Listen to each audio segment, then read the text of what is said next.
یہ بتائیے کہ کیا ہم نبی کریم سرور دو عالم صلی اللہ علیہ وسلم کی محبت کی خاطر اتنا بھی نہیں کر سکتے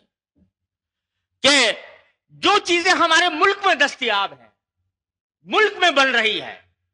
ان کو استعمال کر کے ان کو دھکا دے دیں، ان مصنوعات کو دھکا دے دیں جو ان گستاخ ممالک نے بنائی ہے؟ اگر یہ بھی نہیں کر سکتے تو بھائی پھر نبی کریم سرور دو عالم صلی اللہ علیہ وسلم کے اس ارشاد کی وعید ذہن میں رکھیے کہ تم میں سے کوئی مومن نہیں ہو سکتا جب تک کہ میں اس کو محبوب نہ ہو جاؤں، اپنی جان سے، اپنے مال سے، اپنی اولاد سے زیادہ محبوب نہ ہو جاؤں۔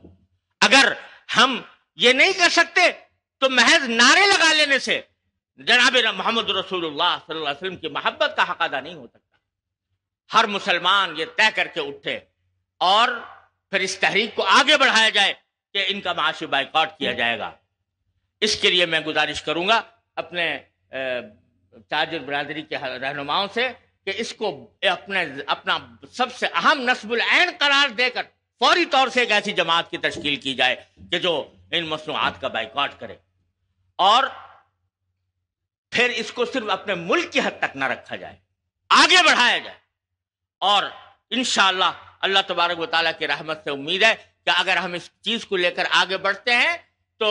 ان لوگوں کو دن میں تارے نظر آ جائیں گے، اور پھر ان کے سارے دلائل کہ یہ آزادی اظہار رائے کے خلاف ہے وہ سب ختم ہو جائیں گے۔ ان کی آزادی اظہار رائے کا حال تو یہ ہے کہ یہودیوں کو اتنا تحفظ دیا ہوا ہے کہ اگر ان کی ہولوکاسٹ کے بارے میں کوئی شک پھیلانا چاہے، یہ بات کہ ہٹلر نے ان کے اوپر ظلم ڈھائے تھے اور جرمنی میں ان کے اوپر فلاں فلاں مظالم ہوئے تھے، یہ ایک تاریخی حقیقت ہے۔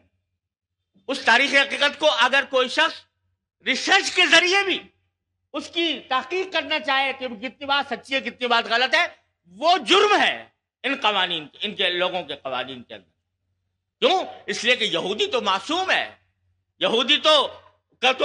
سارا ہر قسم کا تحفظ حاصل ہے۔ وہ اگر دہشت گردی کرے تو معاف، وہ اگر ایٹم بم اور میزائل بنائے تو معاف، وہ اگر فلسطینیوں کے بچوں اور عورتوں کو قتل کرے تو معاف، وہ اگر فلسطینیوں کو گھر سے اجاڑے تو معاف،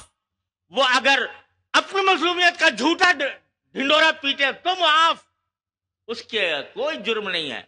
اگر جرم ہے تو صرف اسلام کا ہے، صرف مسلمانوں کا ہے کہ اگر وہ اپنے دفاع میں بھی ہتھیار اٹھاتے ہیں تو دہشت گرد ہیں، ٹیررسٹ ہیں۔ اگر وہ اپنی آزادی کے لیے بھی لڑائی لڑتے ہیں تو ان کو ٹیررسٹ کہا جاتا ہے، ان کو دہشت گرد کہا جاتا ہے۔ یہ تو ان قوموں کا انصاف ہے، یہ ان قوموں کی دو عملی ہے جو ہمارے سامنے آ رہی ہے۔ تو میرے بھائیوں اور بہنوں، ہمیں آج یہ عزم لے کر اٹھنا چاہیے کہ ہم ان ممالک کی مصنوعات کا مکمل بائیکاٹ کریں گے، اور انشاءاللہ اللہ تبارک و تعالیٰ نے اس کو کامیاب بنایا تو ان کو سب پتہ چل جائے گا کہ حضور اقدس صلی اللہ علیہ وسلم کی شان میں گستاخی کا کیا نتیجہ ہوتا ہے۔ یہ دوسرے اقدامات تھے جو میں نے عرض کیا معاشی سطح پر ہمیں اٹھانے چاہیے۔ تیسرا ایک پہلو اور بھی، وہ ہے تبلیغی اور دعوتی۔ ان کارٹونوں اور ان فلموں سے حضور سرور دو عالم صلی اللہ علیہ وسلم کی شان میں یا قرآن کریم کی شان میں حبہ برابر کمی نہیں آتی۔ اگر کوئی شخص اس کے ذریعے متون ہوتا ہے تو وہ خود ان کارٹونوں کا بنانے والا اور اس فلم کا بنانے والا ہے، اس کے ملعون ہونے کی شہادت رقم ہو جاتی۔ لیکن ایک بات ضرور ہے کہ مغربی دنیا، اس میں سب لوگ ایک جیسے نہیں ہیں۔ مغربی دنیا میں ایک بہت بڑی تعداد ایسے انسانوں کی ہے جن کو سیاست سے کوئی تعلق نہیں، جن کو معلومات بھی نہیں۔ اس کا سارا مبلغ علم یہ ہے کہ سارا دن اپنے معاشی سرگرمیوں میں مشغول رہنے کے بعد شام کو ٹی وی آن کر کے اور اس میں ٹی وی میں جو کچھ دیکھتا ہے وہی اس کا مبلغ علم ہے، اس سے آگے وہ کچھ نہیں جانتا۔ ان کو اسلام کے بارے میں بھی کچھ پتہ نہیں، انہوں نے کبھی پڑھا بھی نہیں، انہوں نے کبھی دیکھا بھی نہیں، انہوں نے کبھی مسلمانوں کو برتا بھی نہیں. تو چونکہ آج کی دنیا میں تعلیم اور تبلیغ کا سب سے زیادہ وسیع ذریعہ میڈیا ہے، اور اس میڈیا کے اوپر جب اس قسم کے خاکے شائع کیے جاتے ہیں اور اس قسم کی فلم دکھائی جاتی ہے، جیسے یہ فتنہ نامی فلم، جو نام بھی اس نے بالکل سچا رکھا ہے، فتنہ،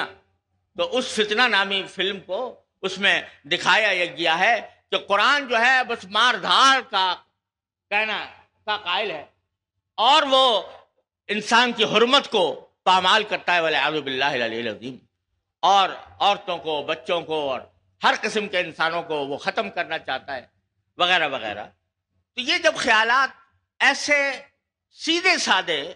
ناواقف لوگوں کے سامنے پہنچتے ہیں تو اس کا امکان ہے کہ شاید ان کے دلوں میں اسلام کی طرف، اسلام کے بارے میں کوئی غلط تاثر قائم ہو، اور اس کی وجہ سے اگر کوئی اسلام کی دعوت دی جائے تو اس کے راستے میں کوئی رکاوٹ پیدا ہو. اس کام کے لیے اس سطح پر، تبلیغی سطح پر، ہمیں بھی جد و جہد کرنے کی ضرورت ہے، اور وہ یہ کہ ہم تبلیغی سطح پر تحریر کے ذریعے، تقریر کے ذریعے، تبلیغی وفود کے ذریعے ان لوگوں کو جو بیچارے ناواقف ہیں، جن کو پتہ نہیں، ان کو اسلام کی حقیقت سے آگاہ کریں، اور جو غلط پروپیگنڈا اسلام اور مسلمانوں کے خلاف کیا جا رہا ہے اس کا تبلیغی سطح پر اور علمی سطح پر بھی جواب دیا جائے. اس کے لیے مناسب تحریریں ہوں، اس کے لیے مناسب بیانات ہوں، اور وہ ان لوگوں کو اس باب وسیع پیمانے پر اس کی تشہیر کی جائے کہ جو الزامات اسلام پر یا پیغمبر اسلام پر صلی اللہ علیہ وسلم یا قرآن کریم کے اوپر عائد کیے جا رہے ہیں وہ کتنے بیہودہ ہیں اور کتنے غلط ہیں، اور حقیقت حال کیا ہے، اس پر بھی کام کرنے کی ضرورت ہے. اور سچی بات یہ ہے کہ ہم سب اس احساس جرم کا اعتراف کرتے ہیں کہ آج کی دنیا میں اسلام کو صحیح طور پر دنیا کے سامنے پیش کرنے میں ہم نے انتہائی مجرمانہ کوتاہی سے کام لیا ہے. آج کی دنیا میں اسلام کی تبلیغ اور دعوت کا اللہ تبارک و تعالی نے بڑا بہترین میدان فراہم کیا، لیکن ہم نے اس میدان کو خالی چھوڑا ہوا ہے، اور اس فریضے کو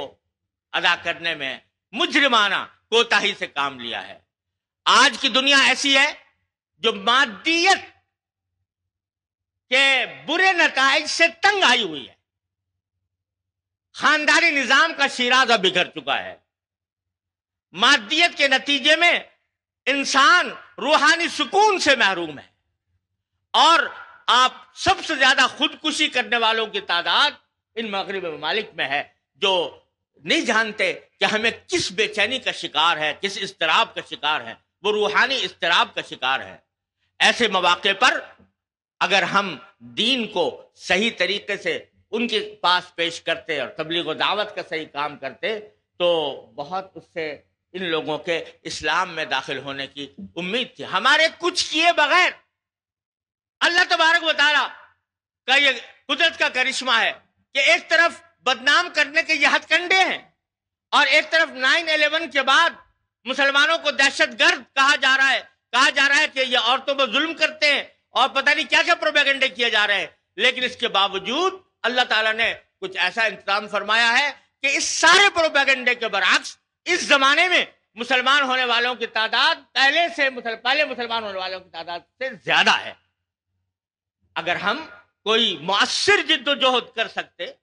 اور اپنی تبلیغ و دعوت کے کام کو آگے بڑھا سکتے تو اس تعداد میں یقیناً اور زیادہ اضافہ ہو سکتا تھا. اس کے لیے اس کی ذمہ داری ہم جیسے طالب علموں پر عائد ہوتی ہے، اور میں سمجھتا ہوں کہ ہمیں اس پہلو پر جو دینی حلقے ہیں اور جو علماء کرام ہیں ان کو سنجیدگی سے غور کر کے اس کے لیے کوئی لائحہ عمل تیار کرنا چاہیے کہ اس مغربی دنیا میں اسلام کی صحیح تعلیمات کو اجاگر کر کے لوگوں کو اس کی طرف دعوت دی جائے اور جو غلط فہمیاں پھیلائی جا رہی ہیں، جو مغالطے ڈالے جا رہے ہیں، ان کا مؤثر جواب دیا جائے۔